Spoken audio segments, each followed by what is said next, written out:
नमस्कार, स्वागत है आप सभी का हमारे इस खास कार्यक्रम नारी में, जिसमें हम हर हफ्ते बात करते हैं ऐसे विषयों को लेकर जिनकी कहीं ना कहीं जरूरत होती है। महिलाओं से जुड़े वो तमाम मुद्दे जहां कभी ना कभी कार्य करने की दरकार है, या फिर कुछ कमियां हो या फिर कुछ अच्छी बातें जो महिलाओं से जुड़ी हुई हो, तमाम मुद्दों पर हम बातचीत करते हैं। इस हफ्ते भी कुछ ऐसे ही विषय पर हम बातचीत करेंगे और इस हफ्ते हम बात करने वाले हैं महिला अधिकार और कानून विषय पर। तो हमारे तमाम मेहमान बातचीत के लिए स्टूडियो में उपस्थित हैं, जिनसे आपकी मुलाकात मैं करवाऊंगी, लेकिन उससे पहले इस रिपोर्ट पर एक नजर डालते हैं।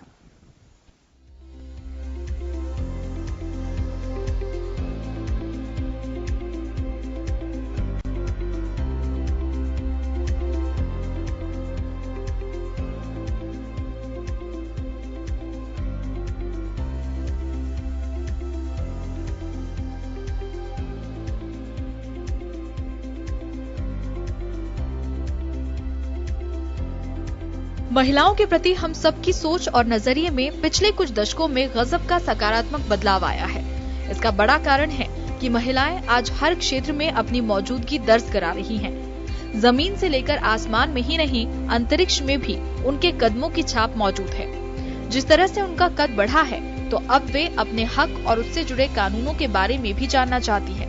लेकिन आज भी कई महिलाएं, या यूं कहें कि महिलाओं का बड़ा प्रतिशत अपने अधिकारों और महिलाओं के लिए बने कानून के बारे में नहीं जानता, जिसका खामियाजा उसे दैनिक जीवन के साथ साथ कभी न कभी विकट परिस्थितियों में उठाना पड़ता है। अपने अधिकारों के बारे में जानकारी न केवल महिलाओं में आत्मविश्वास पैदा करती है, बल्कि सुरक्षित रहने के लिए भी जरूरी है। आइए जानते हैं भारतीय संविधान भारत की महिलाओं को क्या क्या अधिकार देता है। गोपनीयता का अधिकार।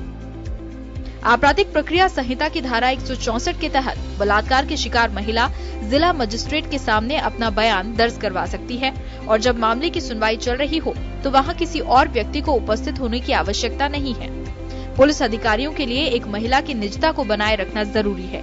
ये भी जरूरी है कि बलात्कार पीड़िता का नाम और पहचान सार्वजनिक न होने पाए। निःशुल्क कानूनी सहायता का अधिकार। अमूमन भारत में जब भी महिला अकेले पुलिस स्टेशन में अपना बयान दर्ज कराने जाती है, तो उसके बयान को तोड़ मरोड़ कर लिखे जाने का खतरा होता है। एक महिला होने के नाते आपको ये पता होना चाहिए कि आपको भी कानूनी मदद लेने का अधिकार है और आप इसकी मांग कर सकती हैं। ये राज्य सरकार की जिम्मेदारी है कि वो आपको मुफ्त में कानूनी सहायता मुहैया कराए। देर से भी शिकायत दर्ज करने का अधिकार। बलात्कार या छेड़छाड़ की घटना के काफी समय बीत जाने के बावजूद पुलिस एफआईआर दर्ज करने से इनकार नहीं कर सकती। बलात्कार या छेड़छाड़ की घटना होने और शिकायत दर्ज करने के बीच काफी वक्त बीत जाने के बाद भी एक महिला अपने खिलाफ यौन अपराध का मामला दर्ज करा सकती है। सुरक्षित कार्यस्थल का अधिकार। प्रत्येक ऑफिस में एक यौन उत्पीड़न शिकायत समिति बनाना नियोक्ता का कर्तव्य है। सर्वोच्च न्यायालय द्वारा जारी एक दिशा निर्देश के अनुसार ये भी जरूरी है कि समिति का नेतृत्व एक महिला करे और सदस्यों के तौर पर उसमें 50% महिलाएं ही शामिल हो। यहाँ तक कि एक इंटर्न, पार्ट टाइम कर्मचारी, ऑफिस में आने वाली कोई भी महिला या ऑफिस में साक्षात्कार के लिए गई महिला का भी उत्पीड़न अगर किया गया है, तो वो भी इस समिति के समक्ष शिकायत दर्ज करवा सकती है। जीरो एफआईआर का अधिकार। एक महिला को ईमेल या पंजीकृत डाक के माध्यम से शिकायत दर्ज कराने का विशेष अधिकार है। यदि किसी कारणवश वो पुलिस स्टेशन नहीं जा सकती है, तो वो एक पंजीकृत डाक के माध्यम से लिखित शिकायत भेज सकती है, जो पुलिस उपायुक्त या पुलिस आयुक्त के स्तर के वरिष्ठ पुलिस अधिकारी को संबोधित की गई हो।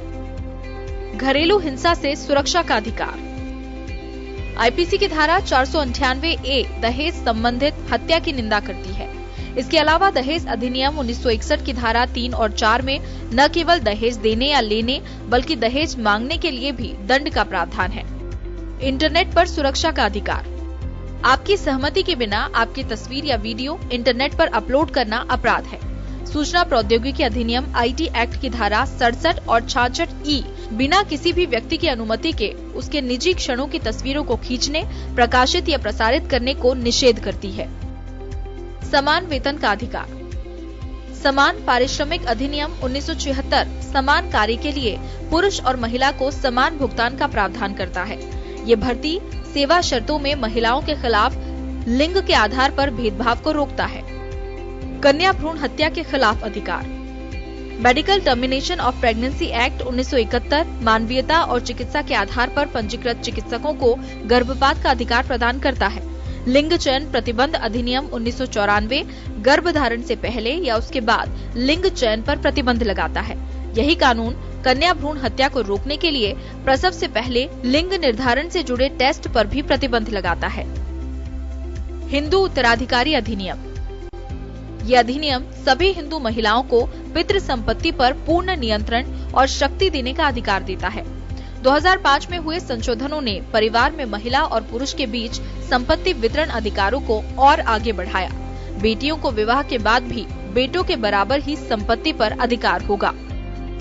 स्ट्रीट पर उत्पीड़न। महिला को प्रताड़ित करना, उस पर अपमानजनक टिप्पणी करना आईपीसी की धारा 294 और 509 महिलाओं को ऐसी परिस्थितियों से बचाती है और किसी भी व्यक्ति या समूह के लोगों को किसी भी उम्र की महिला के प्रति आक्रामक, अपमानजनक टिप्पणी या इशारा करने के लिए प्रतिबंधित करती है। पुलिस कार्रवाई से संबंधित अधिकार। न्यायालयीन आदेशों के अनुसार प्रत्येक पुलिस स्टेशन में एक महिला पुलिस अधिकारी या एक हेड कांस्टेबल से नीचे नहीं होना चाहिए। एक महिला कांस्टेबल की अनुपस्थिति में पुरुष पुलिस अधिकारी द्वारा महिला को गिरफ्तार नहीं किया जा सकता। सूर्योदय से पहले और सूर्यास्त के बाद एक महिला को गिरफ्तार नहीं किया जा सकता। पुलिस केवल महिला के निवास पर ही उसकी जांच कर सकती है। एक बलात्कार पीड़िता अपनी पसंद के स्थान पर ही अपना बयान रिकॉर्ड कर सकती है और पीड़िता की चिकित्सा प्रक्रिया केवल सरकारी अस्पताल में ही हो सकती है। सभी महिलाएं मुफ्त कानूनी सहायता का लाभ लेने की पूर्ण हकदार है।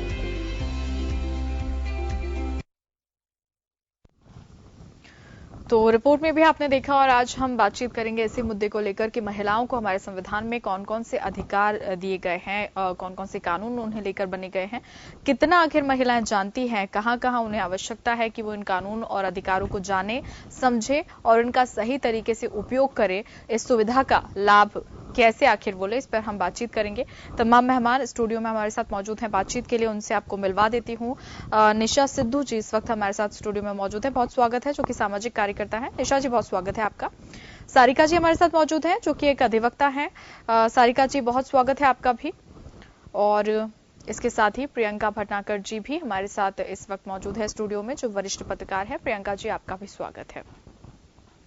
तो प्रोग्राम की शुरुआत करते हैं और मैं सबसे पहले बात करना चाहूंगी प्रियंका जी से ही, चूंकि वरिष्ठ पत्रकार हैं। प्रियंका जी आप एक पत्रकार हैं, आपसे यही डिस्कशन सबसे पहले करूंगी कि संविधान में नारी को लेकर कई सारे कानून, कई सारे अधिकार उसे दिए गए हैं, बहुत सारे कानून भी बने हैं, लेकिन अभी तक उन पर इतना प्रकाश नहीं डाला गया है कि हर एक जो महिला है अपने अधिकारों को या अपने लिए बनाए गए कानून को समझे और जरूरत पड़ने पर उनका यूज कर सके या उन्हें यूटिलाइज कर सके।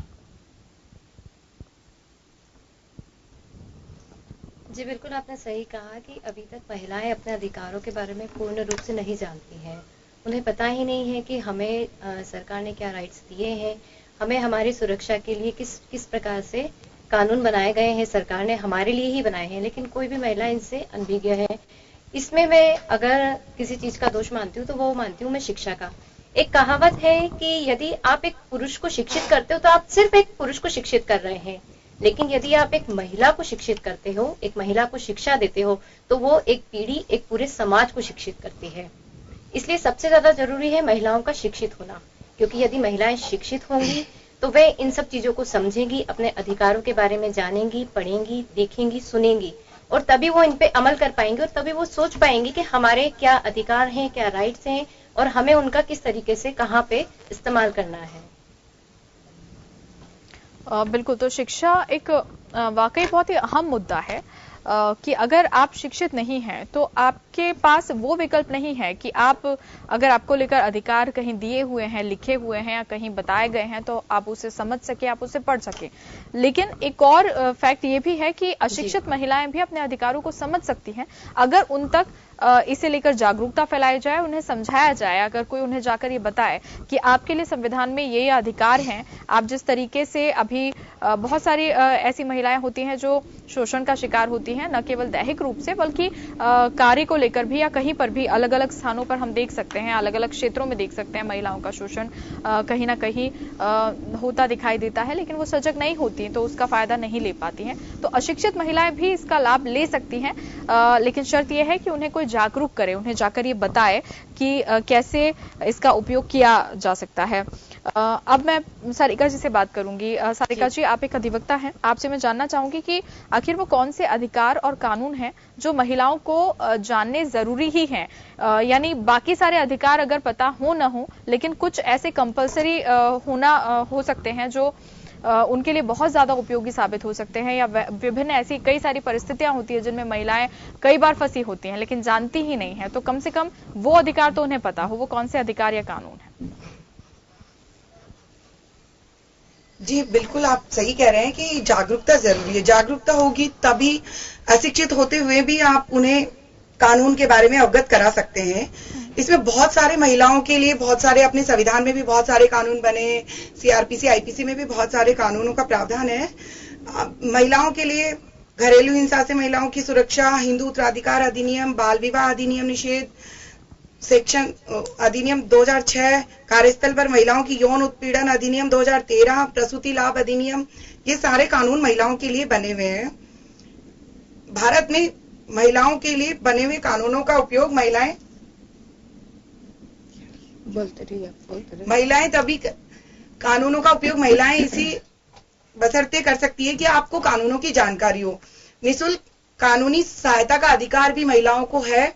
निःशुल्क कानूनी सहायता में आप कानून की, जो भी कोई महिला है, अगर किसी के साथ कोई बलात्कार हुआ है तो वो वहां के ऑफिसर की, वो अथॉरिटी की वो होगी कि आप उसको लीगल एड के थ्रू उसके लिए कोई एडवोकेट अपॉइंट करवाएं। जरूरी, एक बहुत जरूरी चीज है ये। और बहुत सारे कानून ऐसे हैं जी, वो आप महिलाओं के लिए, जैसे कार्यस्थल पर जो भी अगर महिला है उसके साथ कोई छेड़छाड़ करता है, कोई, तुरंत आप, एक कमेटी बनी हुई है कि आप उसमें तुरंत शिकायत कर सकते हैं। बयान दर्ज कराते समय गोपनीयता का कानून बना हुआ है महिलाओं के लिए। बयान दर्ज कराते समय गोपनीयता, आप सीआरपीसी के सेक्शन 164 के तहत बयान दर्ज कराते समय गोपनीयता जरूरी है। एक महिला जिला मजिस्ट्रेट के सामने अपना बयान दर्ज करा सकती है। जब मामले की सुनवाई चल रही है तब किसी अन्य को वहां उपस्थित होने की आवश्यकता नहीं है। वह एक सुविधाजनक स्थान पर केवल एक कांस्टेबल, एक पुलिस अधीक्षक या एक महिला कांस्टेबल के साथ बयान दर्ज करा सकती है। किसी भी समय शिकायत दर्ज करने का महिला को राइट है। बलात्कार किसी भी महिला के लिए एक भयावह घटना होती है, इसलिए उसका सदमे में जाना तुरंत बस बहुत ही वो है कि सदमे में जा सकती है। तो वो कभी भी, उसके लिए कोई समय की पाबंदी नहीं है कि आप एफआईआर कब दर्ज करा सकती है, वो कभी भी जाके एफआईआर दर्ज करवा सकती है। बिल्कुल, तो ये कुछ इस प्रकार आप देख सकते हैं कि महिलाओं के लिए बहुत करीब अपने 15 कानून तो ऐसे हैं जो महिलाओं के लिए, महिलाओं को, जब महिलाएं प्रेग्नेंट हो तो उसको 6 महीने की जो अवधि है उसमें उसको बिना किसी उसके बिना कार्य के उसको सैलरी का अधिकार है। उसको कार्यस्थल पर पुरुष के बराबर सैलरी का अधिकार है। महिलाओं को बहुत सारे ऐसे राइट्स दिए गए हैं जो उनको जानना बहुत जरूरी है, तभी वो आगे बढ़कर समाज में, देश में सबका नाम रोशन कर सकते हैं। महिलाओं की उससे उनका वो होगा, विकास होगा, पूरे समाज का विकास होगा। महिलाएं आज कंधे से कंधे मिलाकर चल रही है, पर फिर भी आज बहुत कम संख्या है। महिलाओं में बहुत समानता के लिए बहुत जंग हमें करनी पड़ेगी महिलाओं को समान लाने के लिए। बिल्कुल, तो सारिका जी ने कुछ अधिकार और कानून बताए हैं जिन्हें महिलाओं को जानना बहुत ज्यादा जरूरी है। और इसके अलावा निशा जी हमारे साथ इस वक्त स्टूडियो में मौजूद है। निशा जी एक सामाजिक कार्यकर्ता है। निशा जी, आप सामाजिक कार्यकर्ता हैं, जमीनी स्तर पर आपने महिलाओं के लिए या एनजीओ के माध्यम से कई सारे लोगों के लिए आप लोग काम करते हैं। तो कई ऐसे मुद्दे होते हैं जिन्हें लेकर जागरूकता फैलाने की भी जरूरत होती है। महिला अधिकार और कानून भी ऐसे ही मुद्दों में शामिल है। आपको क्या लगता है, बहुत सारी ऐसी महिलाएं हैं या महिलाओं का ऐसा बड़ा प्रतिशत है जो अभी तक अपने अधिकारों को लेकर सजग नहीं है? उन्हें ये नहीं पता कि उनके लिए कौन कौन से कानून बनाए गए हैं जिनका वो उपयोग कर सकती हैं प्रताड़ित होते समय या किसी भी तरीके के शोषण के समय। तो कैसे आखिर वो अधिकारों को जाने और उसका उपयोग करें? मतलब जागरूकता की अगर बात करें तो उनमें जागरूकता आखिर कैसे पहुंचाई जा सकती है? हाँ, बिल्कुल सही बात है। और एक बड़ी आबादी है ऐसी जो है जिन तक ये कानूनों की पहुंच नहीं है, जो जिसका सरलीकरण होना चाहिए था। और मैं समझती हूँ कि अभी जिस तरह के धरने प्रदर्शन पूरे देश के अंदर चल रहे हैं, बहुत सारे शाहीन बाग हैं और वहां बड़ी संख्या में महिलाएं बैठती हैं। और हमने ऐसा प्रयोग जयपुर शहर के अंदर चल रहे भीलवाड़ा, टोंक, सीकर, इन सारी जगहों पे एक प्रयोग किया। हम वहां पे डायन प्रताड़ना निवारण अधिनियम 2015 की बात करते हैं कि किस तरह से डायन, भूतनी, चुड़ैल ऐसे शब्दों का उद्बोधन भी अगर कोई करता है तो इस कानून के दायरे में आ जाता है। किस तरह से सामूहिक जुर्माना वसूली जो है उसकी बात होती है।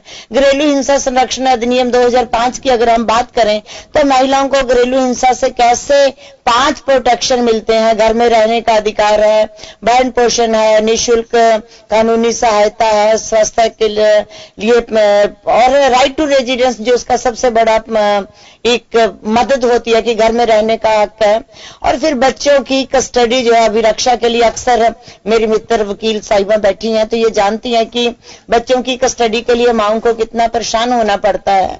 तो ये कानून है। सूचना का अधिकार को लेके, मनरेगा को लेके और बाकी जो कानून है, हम रोजाना एक एक कानून के बारे में उनसे चर्चा करते हैं। और ये ऐसे साथी और जो बिल्कुल अनपढ़ महिलाएं नहीं समझ पाती तो हमारे मित्र लोग, हमारे जो इंटर्नशिप के स्टूडेंट्स आते हैं, हम चार्ट देख के, मार्कर देख के उनके बीच में बिठाते हैं। 20-20 महिलाओं का ग्रुप बनाते हैं, फिर उनको बहुत आसानी से समझाते हैं कि कैसे कैसे ये कानून है और कैसे मदद ली जा सकती है, कहाँ पे आवेदन किया जा सकता है, उसका सरलीकरण क्या हो। कानून हमने बना दिए, किताबें छाप दी, बड़ी बड़ी पोस्टर लगा दिए, लेकिन उसमें हमने ये तो बताया ही नहीं कि वो महिला अपनी अर्जी कैसे लिखेगी। सब चीजें ऑनलाइन करने से व्यवस्थाएं नहीं सुधरेंगी, क्योंकि हमारी बहन तो अनपढ़ भी है, वो नहीं जानती चिट्ठी पत्री करना। वो मोबाइल तो रखती है लेकिन छोटा डुग्गू फोन रखती है, या एंड्रॉइड फोन भी है तो लेकिन उसका एप्लीकेशन कैसे डाउनलोड करनी उसकी जानकारियां नहीं है। तो ये सारी छोटी छोटी जो चीजें हैं, ये जब तक उनको नहीं बताएंगे तो ये बेमानी हो जाएंगे सारे कानून। तो इसलिए कहते हैं कि महिलाओं की अप्रोच जो है वो वहां तक कई बार नहीं हो पाती है।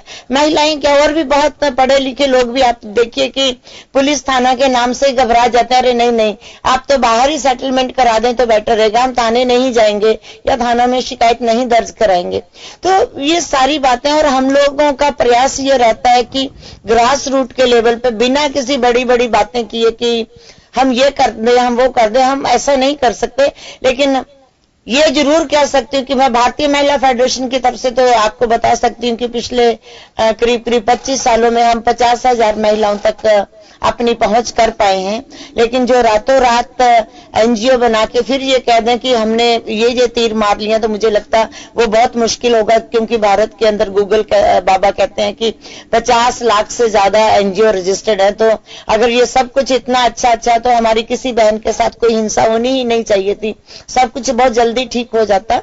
और साथ में सारका जी ने भी थोड़ा सा जिक्र किया था, मैं बता देना चाहती हूँ कि पीड़ित प्रतिकर स्कीम जो है जिला विधिक सहायता प्राधिकरण के माध्यम से जो सहायता मिलती है, जिसमें एक्सीडेंटल मैटर्स है, एसिड अटैक वाले हैं, या एक बहुत ही छोटी सी चीज होती है कि कोई लावारिस बॉडी मिली तो उसमें अक्सर ही जो भी आपके आसपास मिली है तो वही लोग बेचारे चंदा इकट्ठा करते हैं और उसका क्रीमेशन कर देते हैं। लेकिन इसमें तो 10,000 रुपए की आर्थिक सहायता राशि है। यदि पता हो तो हम बहुत सारे लोगों की मदद कर सकते हैं। सीनियर सिटीजन का एक्ट है तो उसमें अक्सर आजकल बुजुर्गों के साथ बहुत कुछ होता रहता है, तो उसमें भी राहत पहुंचाने का काम। मैं ये नहीं कहती कि सिर्फ अकेले हम ही बहुत कुछ करते हैं, बहुत लोग अच्छा काम भी कर रहे हैं, लेकिन हम भी एक छोटा सा प्रयास उसमें करते हैं। तो मुझे लगता है ये सभी को करना चाहिए अपना समय बचा के। बिल्कुल, बहुत ज्यादा जरूरी है जागरूकता इस वक्त। प्रियंका जी, आपसे मैं जानना चाहूंगी, चूंकि हम एक पत्रकार हैं और हमारा ये फर्ज बनता है, प्रचार और प्रसार के क्षेत्र में हमारा काम है, तो जो इन्होंने एक बात कही है निशा जी ने, बहुत ही इंपॉर्टेंट वो बात है, वो मुझे बड़ी अच्छी लगी कि अगर हम उन्हें लेकर जागरूक नहीं करेंगे, उन चीजों को नहीं निकालेंगे या उसका प्रचार प्रसार नहीं करेंगे, तो ये जितने नियम कायदे हैं सारे बेमानी होंगे। और पत्रकार होने के नाते हमारा ये फर्ज बनता है कि हम इनका प्रचार प्रसार करें। और अभी तक ये बहुत कम देखने में आया है, मीडिया जो है इस क्षेत्र में अपनी बहुत ज्यादा इंपॉर्टेंट भूमिका नहीं निभा रहा है अभी तक। इस बारे में आप क्या कुछ कहेंगी? जी बिल्कुल, मैं आपसे इस बात से बिल्कुल सहमत हूँ कि मीडिया अभी इस बारे में बिल्कुल भी कोई अहम भूमिका नहीं निभा पाया है। आज भी हम देखते हैं मीडिया के ही माध्यम से हमें पता चलती है, खबरें पता चलती है कि आज एक औरत के साथ में बलात्कार हुआ है, आज एक औरत के साथ में घरेलू हिंसा हुई है, प्रताड़ित हुई है। ये सारी खबरें तो हमें मीडिया के माध्यम से मिल जाती है, लेकिन मीडिया उस और कोई कदम नहीं उठाता है जहां पे वो पीड़िता है, उसके साथ में जो भी हुआ है, न मीडिया इस बारे में कोई पहल करता है। सबसे ज्यादा तो जरूरी है कि मीडिया जो खबरें लेकर आता है वह स्वयं ही उनकी पहल करे, वो बताए, वो ये ना बताए कि इस महिला के साथ में हिंसा हुई है, बल्कि उसको ये चाहिए कि वो उस महिला को रास्ता बताए कि इस हिंसा से जो तुम्हारे ऊपर अत्याचार हो रहा है या जो घरेलू हिंसा तुम्हारे साथ में हो रही है, तुम्हें उसके लिए क्या क्या सरकार ने कानून दिए हैं, क्या क्या प्रावधान है और तुम किस तरीके से उनका उपयोग कर सकती हो और अपने लिए स्वयं आवाज उठा सकती हो।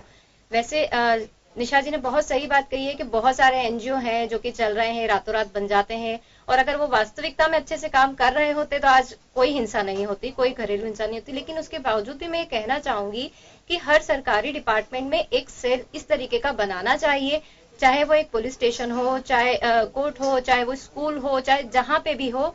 ये एक सरकार की भी एक जिम्मेदारी इसमें, क्योंकि सरकार का भी एक बहुत अहम भूमिका है कि सरकार और नागरिक दोनों मिलके ही इस चीज को सुधार सकते हैं कि वो एक इस तरीके की सेल बनाए।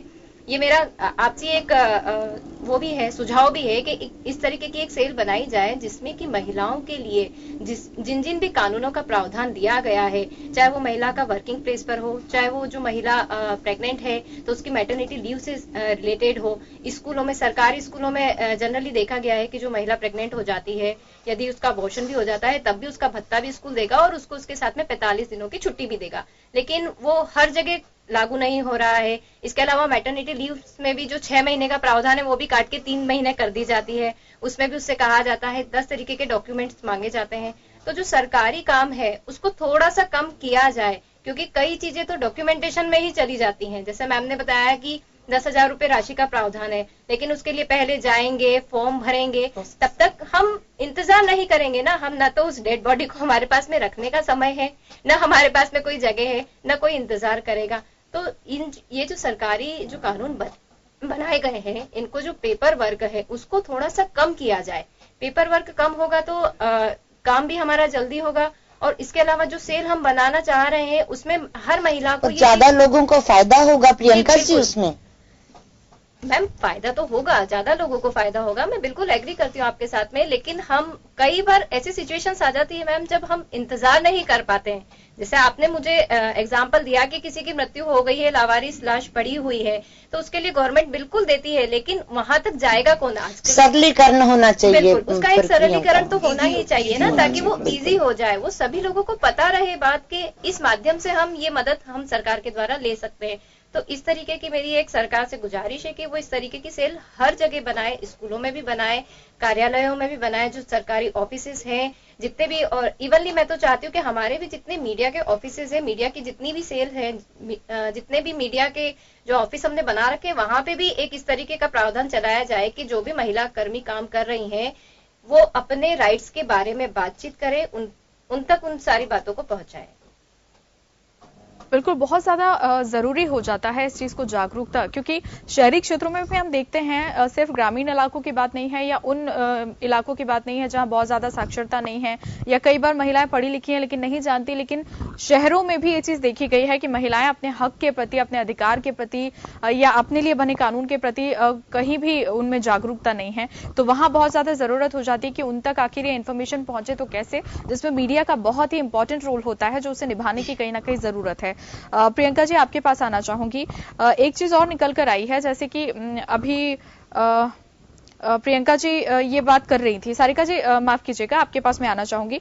जैसा कि प्रियंका जी बता रही थी कि बहुत सारे ऐसे नियम कायदे बने हैं कि अगर वो शिक्षक है या मैटरनिटी लीव की बात हो गई या फिर अबॉर्शन की बात हो गई या किसी भी तरीके की बात हो, जब कानून तो बने हुए हैं, अधिकार दिए गए हैं, लेकिन संस्था उनका पालन नहीं करती है। कई बार ऐसे जो केसेस होते हैं वो देखने में आते हैं कि नियम कायदे तो जरूर बने हुए हैं लेकिन उनका पालन नहीं होता है। ऐसी स्थिति में आखिर क्या किया जाए?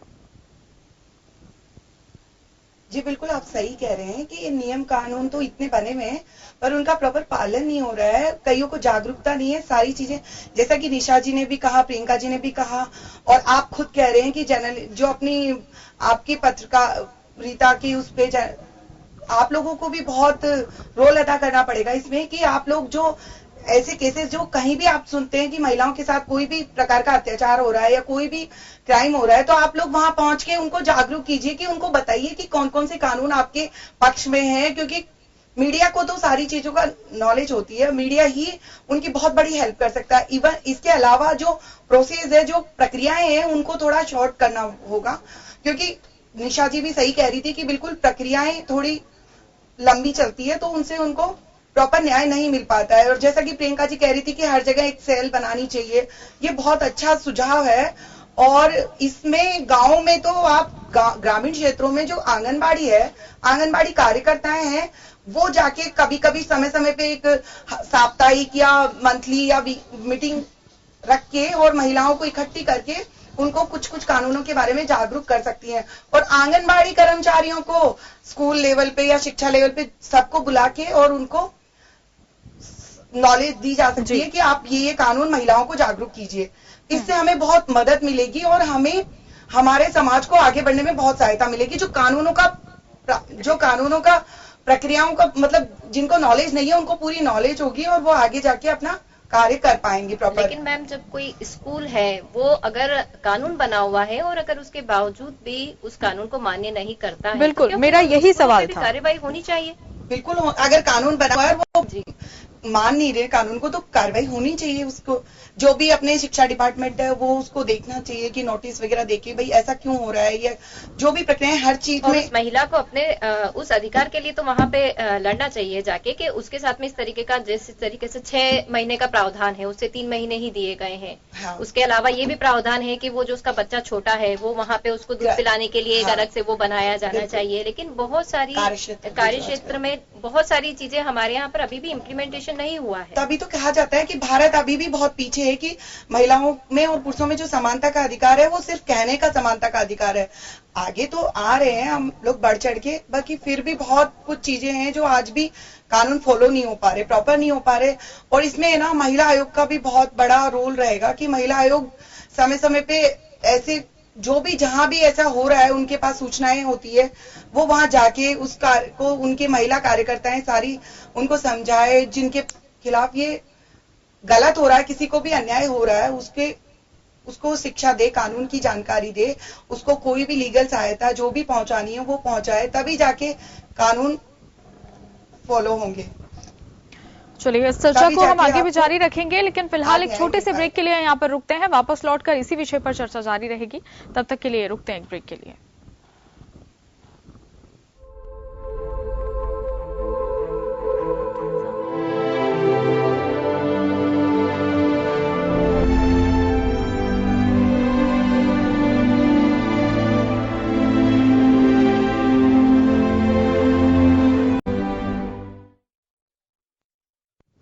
तो ब्रेक के बाद फिर स्वागत है आपका इस खास कार्यक्रम नारी में, जिसमें हम आज बात कर रहे हैं महिला अधिकारों के बारे में और महिलाओं के लिए बनाए गए कानून के बारे में। और खास तौर से इस मुद्दे पर चर्चा हो रही है कि कई ऐसी महिलाएं हैं शहरी क्षेत्रों में भी, ग्रामीण के साथ साथ, जो अपने अधिकारों को अब तक जानती नहीं है। उन्हें ये नहीं पता कि उनके लिए कौन कौन से कानून बनाए गए हैं। वो लगातार या तो शोषण या प्रताड़ना सहती हैं, लेकिन उसके खिलाफ कार्रवाई इसलिए नहीं कर पाती क्योंकि उन्हें पता ही नहीं है कि उनके लिए कौन कौन से कानून है जो उन्हें सुविधा मुहैया करा सकते हैं। प्रियंका जी से मेरी बातचीत चल रही थी और उन्होंने भी एक बात उठाई थी कि वाकई में कई ऐसी संस्थाएं हैं, कानून तो बने हुए हैं, अगर संस्थाएं भी पालन नहीं करती हैं तो किस तरीके से इस कार्रवाई को आगे बढ़ाया जा सकता है। प्रियंका जी, कई बार ये भी एक बात होती है कि महिलाएं ये सोचती हैं कि हमें कंटिन्यू यहीं पर करना है, या अगर हम केस करते हैं तो हमारी नौकरी जा सकती है, या अगर प्रसव की बात की, अगर छुट्टियों की बात करें तो इस मामले में भी कई बार जहां पर फॉलो नहीं किया जाता, कई बार महिला ये सोचकर रह जाती है कि बच्चा छोटा है, आगे चल के हमें यहीं पर जॉब करनी है और परेशानी आ सकती है, इसीलिए बिना बोले कई बार चुप रह जाती हैं। तो ऐसे मामलों में बहुत ज्यादा जरूरत होती है एक काउंसलिंग की, और कहीं ना कहीं आवाज उठाने की जरूरत होती है, बहुत ही ज्यादा सपोर्ट की जरूरत होती है, क्योंकि किसी संस्था के खिलाफ बात करना या आवाज उठाना इजी नहीं होता। तो ऐसे मामलों में कई बार आवाजें यहीं पर दबकर रह जाती हैं। जी, बिल्कुल सही बात कही है आपने कि जब हम किसी बड़ी जगह पे काम करते हैं या किसी संस्था से, बड़ी संस्था से जब हम जुड़े रहते हैं, तो हमारे लिए ये बहुत डिफिकल्ट हो जाता है कि हम अपने अधिकारों के लिए लड़ें, क्योंकि जब हम अपने अधिकारों के लिए लड़ने जाते हैं तो हमें पता है कि कहीं ना कहीं लॉस हमारा ही होगा उसमें। लेकिन कब तक ये सारी चीजें कब तक होगी? संस्थाओं को भी इस तरीके का एक नोटिस मिलना चाहिए और इस तरीके का प्रावधान होना चाहिए कि जो संस्थाएं हैं बड़ी बड़ी, वो भी एक महिला की परेशानियों को समझे, उन्हें समझने का प्रयास करें। अगर कोई महिला है जिसे बहुत ज्यादा तकलीफ हो रही है और वो नहीं बोल रही है, तो ये उस संस्था की जिम्मेदारी बनती है, अहम जिम्मेदारी बनती है कि वो उस महिला की समस्या को मतलब समस्या को हल करने के लिए कोई भी एक वो उठाए, एक स्टेप उठाए, ताकि आगे पीछे जो भी महिलाएं हैं जो कि नहीं बोल पा रही हैं, नहीं बात कर रही है, अपने अधिकार के लिए नहीं लड़ पा रही हैं, कम से कम वो एक स्टेप तो उठाएंगी। और ये चीज महिलाओं को भी चाहिए कि हमें एक बार को अपना स्वार्थ छोड़ के हमें अपने हक के लिए यदि लड़ना है, क्योंकि यही होता है कि जब एक हम तराजू का एक पल्ला ऊपर होता है तो एक पल्ला नीचे होता है, उसी तरीके से यदि अगर हमें अपने अधिकारों के लिए लड़ना है तो हमें कहीं ना कहीं बैकफुट पे तो जाना ही पड़ेगा कि ठीक है हम एक बार के लिए लड़ेंगे, लेकिन गलत का साथ नहीं देंगे। ये चीज महिलाओं में जागरूकता होनी बहुत जरूरी है कि हमें कहीं पे भी गलत का साथ नहीं देना है। हम सही हैं, हम सही कर रहे हैं, यदि हम अपने कार्य को सही ढंग से कर रहे हैं, सही रूप से कर रहे हैं, और संस्था यदि हमारे लिए कोई गलत कर रही है तो उसके लिए एक महिला को कदम तो उठाना ही पड़ेगा। बिल्कुल। निशा जी, आपके पास मैं आना चाहूंगी।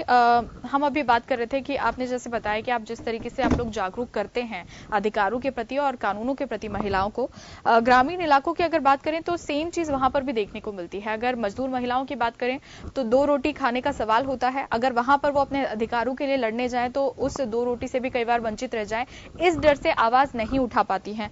घरेलू प्रताड़ना एक बड़ा विषय है जहां पर महिलाएं सिर्फ ये सोचकर रह जाती है कि अगर यह आवाज उठाई, अगर ये केस बहुत आगे बढ़ गया तो क्या पता घर न छोड़ना पड़ जाए, अपनी पूरी जीवन काल को कहीं ना कहीं वो ध्यान में रखते हुए चलती हैं।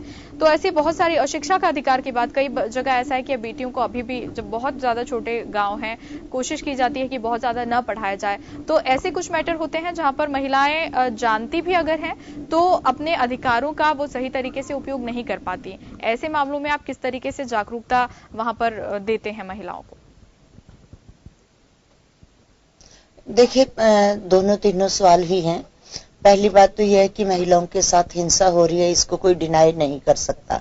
दूसरी बात यह है कि जितना काम हम महिलाओं के साथ करते हैं उतना काम हमको पुरुषों के साथ करने की जरूरत है, ताकि बदलाव तो वहां से भी आएंगे ना। हिंसा करता कौन है, हिंसा में पिटता कौन है, हिंसा में मरता कौन है, तो उस पर भी ध्यान देने की जरूरत है। वो हमने स्कूलों के माध्यम से ये अभियान शुरू किया, और मैं जयपुर की अगर बात करूं तो हम काफी बड़ी संख्या में +2 के स्कूलों तक जा पाए।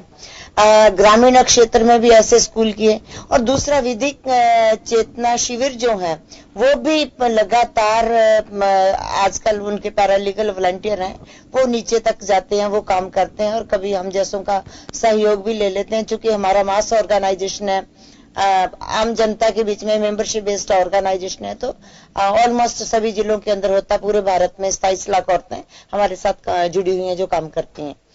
अब सवाल यह है कि वो मुकाबला करें उन चुनौतियों का या चुप बैठ जाएं। तो निश्चित तौर पे कम से कम अपने हक अधिकार को तो वो प्राप्त करें, और उसमें उनका साथ हम लोग दें, ये ज्यादा जरूरी है। पर आर्थिक सवाल सामने आ जाते हैं कि फिर घर से निकली तो क्या होगा, बच्चों के साथ सड़क पे आएगी तो क्या होगा। तो माता पिता का सहयोग, कई बार वो सहयोग नहीं मिलता है, सामाजिक इज्जत का सवाल बन जाता है कि नहीं नहीं हम क्या करें। मुझे एक छोटा सा केस याद आ रहा है। हमारे पास एक महिला ने शिकायत दर्ज कराई थी, वो कोई दूर दराज के गांव से थी कि मेरा पति दूसरी औरत को यहाँ रखे हुए है और गांव में ये कह के लाया था कि तुझे ठीक से रखूंगा, और यहाँ ठीक रखता नहीं है।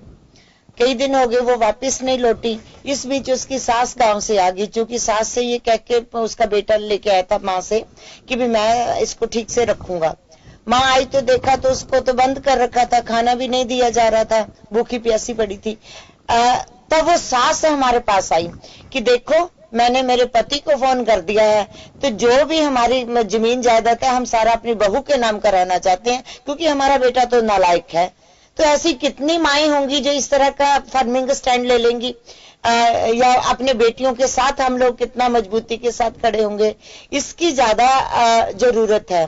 फिर कानून तो मदद करने के लिए है, वो एक लंबी प्रक्रिया है, उसमें रातों रात कोई फायदा मिले या फटाफट सारे डिसीजन आ जाए। तो मुझे लगता है जो हम पहले भी बात कर रहे थे कि कानूनों का या प्रक्रिया का सरलीकरण होना चाहिए, इतने लंबे वो होंगे तो लोग जो न्याय तक पहुंचना चाहते हैं वो वहां तक नहीं पहुंच पाते हैं, तो इसलिए उसकी जरूरत है। तो महिलाएं लड़ना जानती हैं, भिड़ना जानती हैं। इसमें भी तीनों कैटेगरीज है, एक वो है जो मुखर होके बोलती हैं, एक वो कैटेगरी है जो मध्यम वर्ग है जो सोचता कि नहीं बाहर निकलूं तो ऐसे ही चलेगा, ठीक है, समाज में बदनामी होगी। एक तीसरा वर्ग है जो बिलो पॉवर्टी लाइन है, वो वहीं पे मौके पे हिसाब कर लेता है। ऐसी बहनें हमने देखी हैं कि अगर पति ने भी उसको मारा है तो वो वहीं पे उससे डंडा पकड़ने की हिम्मत रखती है। अगर वो डंडा उठा रहा है, हाथ से मारता तो वो हाथ पकड़ती है। तो शायद वो जो थानों में या कोर्ट के अंदर लंबी प्रक्रिया होगी, उससे उनको निजात वहीं मौके पे मिल जाए। तो मैं नहीं कहती कि हिंसा करो या हिंसा झेलो, लेकिन कभी कभी लगता है कि ये जो कई साल गुजर जाते हैं न्याय पाने की आस में, उससे शायद वो बेहतर होगा अगर वो मीडिएशन से बातचीत सुलझ जाए तो। बिल्कुल। योगेन जी हमारे साथ जुड़ चुके हैं इस बातचीत में, इस चर्चा में। योगेन जी, आपके पास मैं आना चाहूंगी। एक बहुत ही बड़ी दुविधा है या यूं कहें कि विसंगति है अधिकारों और कानून के बारे में, कि जानते हुए या न जानते हुए कई बार इन अधिकारों का या इन कानूनों का दुरुपयोग भी हो रहा है। क्या कुछ कहेंगे इस बारे में? को देखिए, इसमें कहीं को संदेह नहीं, जब एक कानून बनता है तो उसके दोनों ही चीजें, मेरिट्स और डिमेरिट्स दोनों ओर देखा जाता है। लेकिन क्योंकि वर्षों से तीन तबके, जिसे हम कहें कि तो कोई अतिशयोक्ति नहीं होगी, जैसे एट्रोसिटी के लिए एसटी और एससी का आज भी समाज में उनको जिस दृष्टि से देखा जाता है, उनके साथ में जिस तरह की प्रताड़ना होती है, इसी लिहाज से कई बार मिसयूज होता है, इसमें कहीं कोई डाउट नहीं है, बड़ी संख्या में मिसयूज होता है। इसी तरह से महिलाओं को केसेस में खासकर अगर हम कहें तो दहेज के जो मामले आते हैं, उसमें अगर वो बच्चे हस्बैंड के साथ में वहीं से उनका सेपरेशन का झगड़ा शुरू हुआ, लेकिन ननद, नंदोई, सास, ससुर सबके मैक्सिमम लोग ना, हालांकि सुप्रीम कोर्ट की अब तो गाइडलाइन आ गई, सीधे अरेस्ट करने से पहले उसमें अब पूरी बाकायदा तहकीकात की जाती है। डोमेस्टिक वायलेंस का देखिए, मैं एक बात कहना चाहूंगा कि डोमेस्टिक वायलेंस वास्तव में इसके लिए जो राइट्स महिलाओं को मिले हैं बहुत जरूरी थे, और ये एक अवेयरनेस है। सवाल बहुत सही है, अगर जब तक महिलाएं जागरूक नहीं होंगी, कुछ हो सकता है केसेस हो, लेकिन अगर इस आड़ में हम ये देख करके चलेंगे कि साहब इसका मिसयूज हो रहा है, तो वो भी तो है बेचारी महिलाएं जो चार दीवारी के अंदर अपने साथ जो प्रताड़ना होती है उसको सहन करके, उसको झेलते हुए अंदर ही दफन हो जाते हैं उनके अपने ख्वाब। तो मुझे लगता है कि कानून बहुत सारे हैं, समय समय पर इसकी काउंसलिंग होनी चाहिए, और कहीं अगर ऐसा लगता है कि बिल्कुल आपको एक सिक्योरिटी कवर मिलेगा, या आपको और भी ऑर्गेनाइजेशंस हैं, एनजीओज हैं जो आपकी हेल्प कर सकती हैं। मैं भी यहां जिक्र नहीं करूंगा नाम का, निशा जी मेरे साथ में बैठी हुई हैं। ऐसा ये केस मैं जब किसी दूसरे चैनल में था वहां पे आया था, और एक बहुत नामचीन व्यक्ति की पत्नी बहुत प्रताड़ित थी, उनके चेहरे पे निशान भी थे। इन्होंने बुलाया, जब इनका गवर्नमेंट की तरफ से राजस्थान का शायद पहला सेंटर खुला था, वो गांधीनगर थाने में, वो पहला सेंटर खुला, उसके 10 दिन बाद में वो केस आया, और वो जनाब एक एक्स मिनिस्टर भी रहे हैं और बड़ा उनका एक नाम रहा है। वो जब सब कुछ हुआ उसके बाद में हम भी रिपोर्टिंग करने पहुंचे। अगले दिन वो उनके साथ चली जाती हैं किसी हिल स्टेशन से, वहां से मुझे भी फोन किया कि नहीं ये तो बस ऐसे ही थोड़ा सा आप लोगों ने ज्यादा तूल दे दिया, बाकी हम तो सब एक ही हैं। तो ये कुछ चीजें आती हैं, बहुत सॉफ्ट होती है महिला। जब उस परिवार की बच्चों का पूरा ध्यान आता है तो सब चीजों को साइड में कर देती है। चलिए वो तो एक प्राथमिकता भी होनी चाहिए, और एक अगर ये सिक्योरिटी दी जाती है कि दोबारा ऐसी हरकत नहीं होगी, तो मुझे लगता है कि सबसे अच्छा तो यही होता है कि काउंसलिंग में निशा जी हमारे साथ में बैठी हैं, सेंटर चलाती हैं। इनका पहला प्रयास यही होता है कि किसी का घर नहीं टूटना चाहिए और ये हरकत भी नहीं होनी चाहिए। और दूसरी एक बात मैं कहना चाहूंगा, शायद आप लोग चर्चा कर रहे होंगे, मैं थोड़ा लेट ज्वाइन किया। विशाखा गाइडलाइन बनी हुई है खासकर उन महिलाओं के लिए, उन बच्चियों के लिए जो काम करती हैं, और वास्तव में काफी इफेक्टिव है। लेकिन जैसे मैंने कहा कि डोमेस्टिक वायलेंस में भी अगर आप अवेयर नहीं है तो फिर बहुत मुश्किल है। इसी तरह से आपको एक डायल जो तुरंत क्विक एक्शन हो सकता है, इसके लिए एक फ्री आपको टोल फ्री नंबर भी दे रखा है।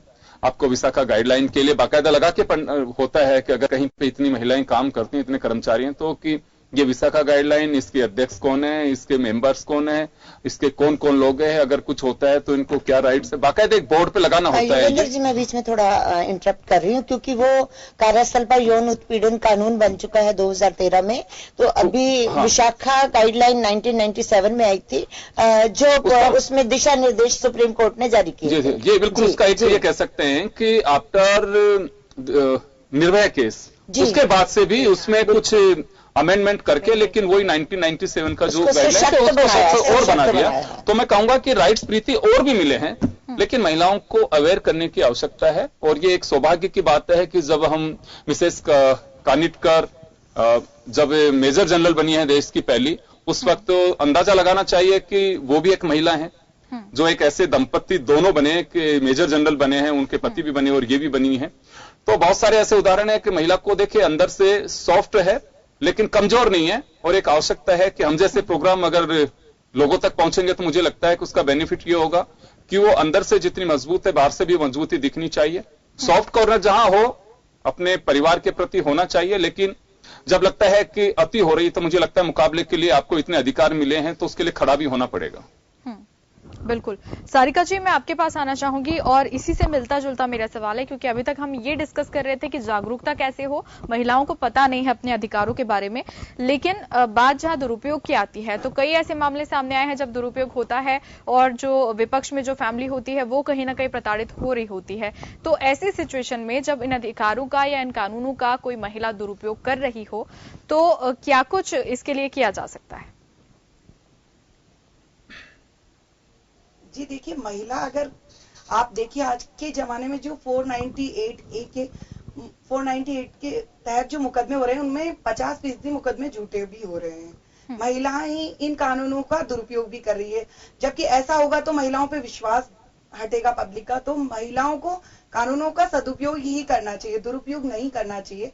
मेरा ये मानना है कि अगर हम सदुपयोग करेंगे कानूनों का तो लोग हम पे विश्वास करेंगे कि हाँ महिलाएं सच में अपनी लड़ाई लड़ रही है। पर आज के जमाने में बहुत सारे ऐसे केसेस हैं जहां आज अपन बच्चियों को, एक देखिए बच्चियों को हम डिपेंडेंट बनाना चाहते हैं। मैं मानती हूँ कि डिपेंडेंट बनाओ, हम भी डिपेंडेंट हैं, पर बच्चियों को साथ में ये शिक्षा देनी चाहिए कि समाज में हमें, हमारी जिम्मेदारी सब पुरुषों से ज्यादा है। हमें अपने परिवार को साथ लेके चलना पड़ेगा। आज हम पढ़ लिख के कोई भी अच्छे पद पे हैं तो हमें अपनी जिम्मेदारियों को बखूबी निभाना पड़ेगा। कई बार आज ये देखने को मिलता है कि लड़कियां अपने ससुराल पक्ष को रखना नहीं चाहती है, उनसे बात ही नहीं करना चाहती है। और इस मामले को लेके उनके परिवार वालों को जब वो बात करती है तो परिवार वाले कहते हैं कि अरे मेरी बेटी क्यों बर्तन मांजेगी, मेरी बेटी, अरे भाई नौकर है चाकर है, पर अगर खुद का काम कोई खुद कर ले तो उसमें कोई उस पर अत्याचार थोड़ी हो रहा है। तो ये चीज, ये संस्कार हमें अपने बच्चों को जरूर देने होंगे, चाहे बेटा हो या बेटी। काम, घर का काम करने में कोई शर्म नहीं है।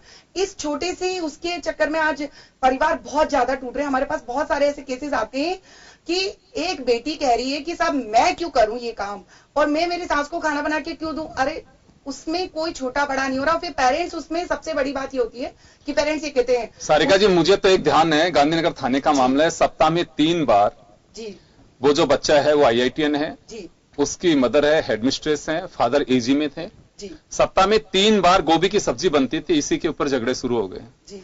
और उन्होंने FIR दर्ज करा दी साहब 498 के बिल्कुल, अंदर। ये इस तरह के 498 केसेस का बहुत ज्यादा मिसयूज हो रहा है आज के टाइम पे। 498 का उसमें इसीलिए इसको थोड़ा इजी कर दिया गया। अब जमानत सबकी पुलिस में ही, वहीं पुलिस स्टेशन पे ही जमानत हो जाती है, सिर्फ हस्बैंड के अलावा बाकी पहले नंदों के हस्बैंड को इसमें घसीटा जाता था। ये बहुत गलत है। आप मिसयूज करते हैं किसी चीज का, और उसमें परिवारजन, बेटियों का सबसे ज्यादा परिवारजन साथ देते हैं। परिवारजन कहते हैं नहीं, हमारी बेटी को हमने पढ़ लिख कर तुम्हारे घर की नौकरानी थोड़ी बनाया। ये चीज होती है, जबकि ऐसा कुछ नहीं होता। आजकल सब लोग समझदार हो गए, लड़की के पेरेंट्स भी ऐसे नहीं होते हैं, जबकि ये चीज बहुत गलत हो गई। तो मैम मैं इसमें प्रियंका मैं थोड़ा डिफर राय रखती हूँ, क्योंकि 80 के दशक तक मैं एक बात कहना चाहती हूँ, उन आंकड़ों में से फिर खेलना चाहती हूँ। 8,500 औरतों को दहेज के नाम पे मारा गया। जी बिल्कुल, आप जब उनको मारा कैसा ही था, वो ऐसा दौर था। बिल्कुल। तो तब 304B आया, उसने एक स्पीड ब्रेकर की तरह काम किया। जब वो हत्याएं रुकी तो आपका 498 IPC आया। हाँ। लेकिन उसको कह देना कि 50% झूठे केस होते हैं, मैं बिल्कुल नहीं मानती। निशा जी, मैं एक सेकंड एक बात कहूंगा मैं आपसे। मैं मेरी बात में आ रहा हूं। मैं पुलिस ऐसे कैसे बनाते हैं? एक मिनट, पुलिस जब FIR दर्ज करवाती है तो अक्सर ये कहा जाता है कि अच्छा तुमने तो यही लिखा, मेरे को मारा पीटा खाना नहीं दिया, या मेरे से ये मांग रखी है। तो जब तक ये नहीं लिखेगी कि इतना दहेज मांगा, तब तक तो तेरा केस नहीं मजबूत होगा। उसमें वकीलों की भी बहुत बड़ी भूमिका है, उसमें थानों की भी बड़ी भूमिका है। फिर जब राजीनामा होता वहीं पे उनको घर का, परिवार का, वो सारी, मैं थानों की 13 साल की स्टडी है हमारी, मैं उस बिहाफ पे बोल रही, मैं कोई यूं ही बात नहीं कह रही। तो तब उसको ये कहा जाता है कि तुम ये लिखो कि ये मेरे से गलतफहमी में हुआ है। ना तो गलतफहमी थी, हिंसा तो हुई थी, रोका टोकी तो हुई थी, लेकिन जब वहां पे थाने में लिखवाया गया कि ये अदम वक्कू है। अदम वक्कू शब्द से ही हमको यह है कि जो घटना घटी आप सिर्फ वही लिखिए, जो नहीं घटी है उसको मत लिखिए, बढ़ा चढ़ा के उसकी बात मत कीजिए, लेकिन घटना तो घटी है। ऐसा कोई परिवार संसार के अंदर नहीं होता है जहाँ पे ये नहीं कहा जाता कि सब्जी में नमक कम ज्यादा है, या हल्का पड़ गया, या मिर्ची पड़ गई, या घी तेल ज्यादा हो गया, ये सब होता है। लेकिन वहाँ पे दिक्कत होती है टाइम के, जो जिस टाइम के आप दौर कह रहे हो, ये बहुत आज के दौर में अभी भी बहुत सारी चीजें ऐसे जब सिगरेट से दागी हुई, उसके योनि में रोट डाले हुए, उसको तेजाब पिलाया हुआ, ऐसी महिलाएं डरने आती हैं। तो आज भी लेकिन इस सारे को सिविल सूट जो आया घरेलू हिंसा का, वो किस लिए? इसीलिए वो तो सिविल सूट पहले तो ये होता था, खाना बना रही थी साहब, साड़ी या दुपट्टा स्टोव में पकड़ लिया, ये होता रहा है। यही हमारे मानसरोवर का मामला रहा। समय बदल रहा है, बच्चे खुद भी काफी फैमिली कोर्ट में आप केसेस देखेंगे, आप जो उनके जो, लेकिन मैम आप ये बात, क्योंकि आप ज्यादा बेहतर तरीके से बता पाएंगी, मैंने तो थोड़ा ही कानून पढ़ा है, ज्यादा कानून नहीं पढ़ा है। इसके लिए मजिस्ट्रेट एक नियुक्त किया जा चुका है सरकार की तरफ से, जिसमें कि ये प्रावधान है कि जो पीड़िता होगी वो मजिस्ट्रेट को अपना आखिरी बयान पेश करेगी, जिसमें मजिस्ट्रेट इस चीज का इवैल्यूएशन करेगा कि उसके साथ में क्या हुआ, क्या नहीं हुआ, और क्या सही था और क्या गलत था, और उसके बाद में उस चीज का फैसला सुनाया जाएगा। जो बात आपने उठाई कि कई बार महिलाएं होता है, बिल्कुल होता है, वो गलत चीज को भी सही बता देती हैं कि नहीं मेरे साथ तो, अगर उनको थोड़ा हुआ होगा तो वो उसको बड़ा चढ़ाकर बता देगी। लेकिन उसके लिए भी एक कानून बनाया गया है कि मजिस्ट्रेट 164 के बयान होते हैं, और उसमें कानून बनाया गया है बाकायदा। प्रियंका जी, 164 तो सिर्फ रेप और उन केसेज में, हर केसेज में नहीं होता है बाबा। मैं ये कह रही हूँ आपको कि आज के दौर में जो पिछले 2-3 सालों से ये केसेस ज्यादा हो गए। पहले तो वो केसेस होते थे, आज के जमाने में ये केसेस ज्यादा आ रहे कि आजकल वो डर खत्म हो गया समाज में कि कोई क्या कहेगा कि इनका घर टूट गया। आजकल ये कि नहीं, क्यों इसने ऐसा कह दिया, ईगो हर्ट होते हैं, आजकल ईगो टकरा रहे हैं, उस चीज से घर बहुत बिगड़ रहे हैं, और घर बिगड़ने से बच्चों पे बहुत इफेक्ट हो रहा है। आजकल पहले तो 1-1, 2-2 बच्चे हो जाते हैं, फिर आप तलाक ले लेते हो, फिर उससे बच्चों के मेंटल पे बहुत इफेक्ट पड़ रहा है, और उनकी सोसाइटी जो हम क्या डेवलप कर रहे हैं।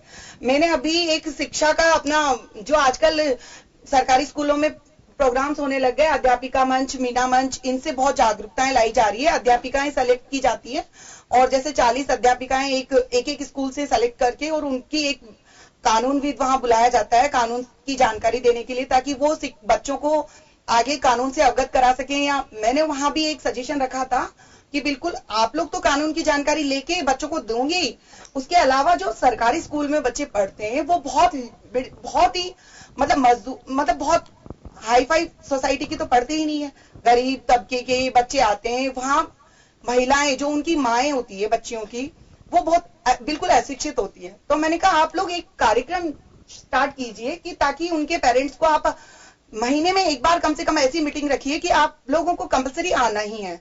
उनको आप समझाइए कि आप बेटी से खुलकर बात कीजिए। बेटियां कई बार यहाँ इसी बात पे वहां पे एक सवाल उठा कि एक बच्ची छोटी जो आंगनबाड़ी में आती है, 2 बहनें आती, वो बिल्कुल एकदम, मैं एक किस्सा सुन के मेरे रोंगटे खड़े हो गए कि मतलब एक छोटी सी बच्ची वो बिल्कुल मायूस होके बैठी रहती। पहले तो आंगनबाड़ी में जो उनकी कार्यकर्ता थी उन्होंने नोटिस की ये चीज, तो उन्होंने कहा कि मैं इसके घर जाना चाहती हूँ कि इतनी सुस्त होके क्यों बैठी रहती है, डरी सहमी सी। तो उन्होंने इतनी एक्टिवनेस दिखाई कि वो उनके घर पहुंच गई। घर पहुंच के जब माँ से बात की तो उनको स्टोरी पता चली कि बिल्कुल ये मतलब भाई वो मतलब एक माँ उसके फादर के, उस बच्ची के फादर की रीमैरिज थी, तो वो बच्ची दूसरी माँ की थी और बच्चे उसके घर में थे वो पहली माँ के थे, भाई यानी उसके सौतेले भाई। तो वो सौतेले भाई उस बच्ची को बंद कमरे में ले जाके मारते थे। वो बच्ची आके फिर उसने जब उसको लगा कि हाँ ये टीचर मेरा साथ दे रही है, तो उसने अपनी पूरी घटना बताई कि मैम मेरा भाई मुझे मारता है। तो जब उसको ये पता चला तो उसने उसकी माँ से बात की कि हाँ ना, आपने अपनी बच्ची को, आपको पता है कि आपको ये आपका सौतेला बेटा इसको मारता है? तो कि मुझे तो नहीं पता।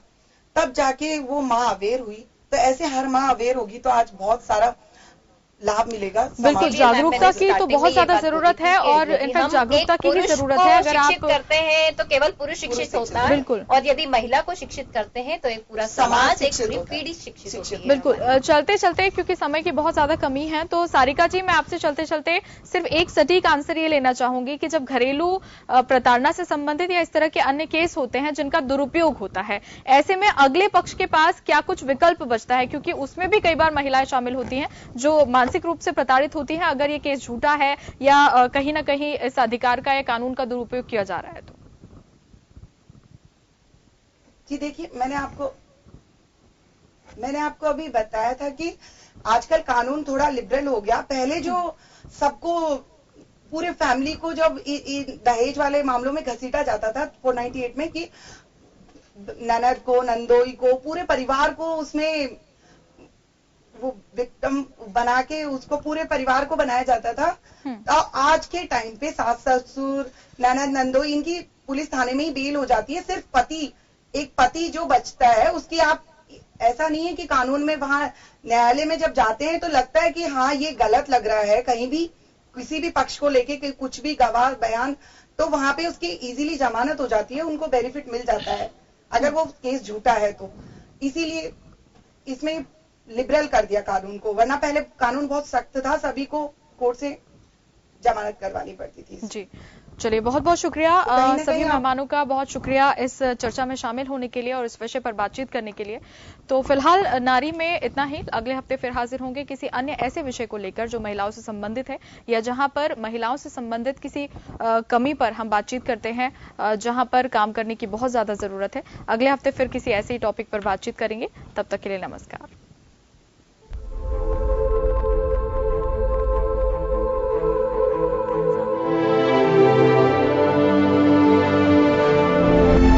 जन टीवी की लेटेस्ट अपडेट पाने के लिए हमारे चैनल को जरूर सब्सक्राइब करें और नोटिफिकेशन पाने के लिए बेल आइकॉन दबाएं।